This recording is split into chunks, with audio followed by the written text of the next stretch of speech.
आवास के अभाव में उजड़ गया परिवार। विवाद के बाद महिला ने खाया जहर, इलाज के दौरान मौत। मेराल संगबरिया पंचायत के राजहरा गांव की एक दर्दनाक घटना ने सरकारी आवास योजनाओं के जमीनी क्रियान्वयन पर गंभीर सवाल खड़े कर दिए हैं। लंबे समय से पक्के घर के अभाव में चल रहे पारिवारिक तनाव के बीच अनवर अंसारी की पत्नी रबीना खातून ने कथित तौर पर जहरीला पदार्थ खा लिया। परिजनों ने उन्हें तत्काल अस्पताल पहुंचाया, जहां से बेहतर इलाज के लिए रेफर किया गया, लेकिन डाल्टनगंज ले जाने के दौरान रास्ते में ही उनकी मौत हो गई। ग्रामीणों के अनुसार परिवार लंबे समय से कच्चे घर में रह रहा था और आवास नहीं मिलने के कारण पति पत्नी के बीच अक्सर विवाद होता था। मंगलवार को भी इसी बात को लेकर हुए विवाद के बाद रबीना खातून ने यह आत्मघाती कदम उठा लिया।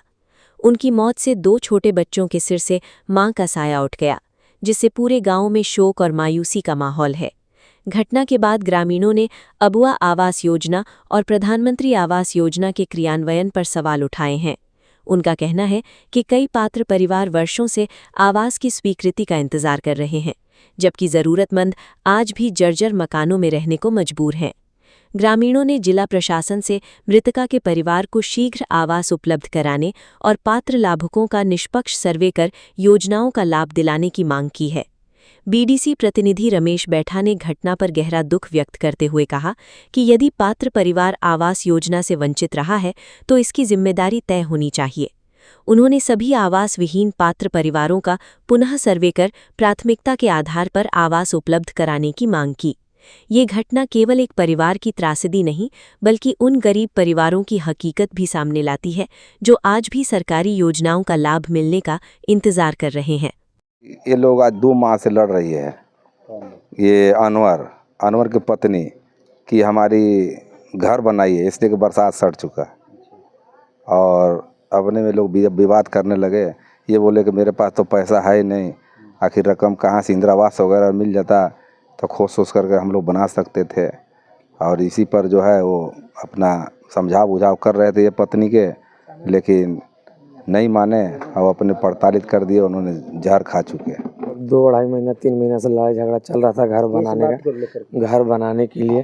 तो हमने बोला कि ठीक है, मैं धीरे धीरे करूँगा, मैं लेबर मजदूरी वाला काम करता हूँ, एक बैग तो नहीं बनाने पाएंगे तो रहेंगे कहाँ। हम बोला कि ठीक है, उसका भी धीरे धीरे उपाय कर रहा हूँ, धीरे धीरे होते रहेगा, बालू ईटा गिराते रहेंगे, बनत रहेगा। उसी मामले में दोनों के बात बढ़ते गया। उसके बाद पॉइजन खा ली। खाने के बाद उसके बाद हॉस्पिटल में ले गया, मेराल ले गए, इलाज हुआ। उसके बाद रेफ़र किए, बोले गढ़वा ले जाइए। गढ़वा ले गए, गढ़वा से भी रेफ़र दे दिया, तुम्हें गढ़ा ले गए। डाल्टनगंज में ही जाके दम तोड़ दी। कितने बच्चे हैं आपके? मेरे बच्चे 2 हैं, एक लड़का एक लड़की है। लड़की का लगभग 3 साल हो गया और लड़का के लगभग 4.5 साल, मैंने 4 साल हो गया। यह जो घटना हुआ आवास के लेकर के जो झगड़ा कह रहे हैं, वो तो है, ये है झगड़ा झंझट हो करके इन्होंने आत्महत्या कर लिया। जो बात सत्य है, घर की आवश्यकता है, घर इनको मिलना चाहिए। घर अगर इसी तरह बहुत से पंचायत में है, हम लोग भी कोशिश करेंगे सरकार से कि भाई सरकार इस बार हर जगह जो भी घर मिट्टी पोस्ट में, पक्का पोस्ट में बदल जाए। हम लोग भी कोशिश करेंगे, कभी भी इसमें हम लोग नहीं छोड़ेंगे कि किसी को घर न बने। और सरकार के भी ऐसा सोच है कि घर बनना चाहिए। तो मैं सरकार से आग्रह करता हूं कि यह जो दुखाकुल परिवार है, इसे जल्द से जल्द एक आवास आवंटित किया जाए।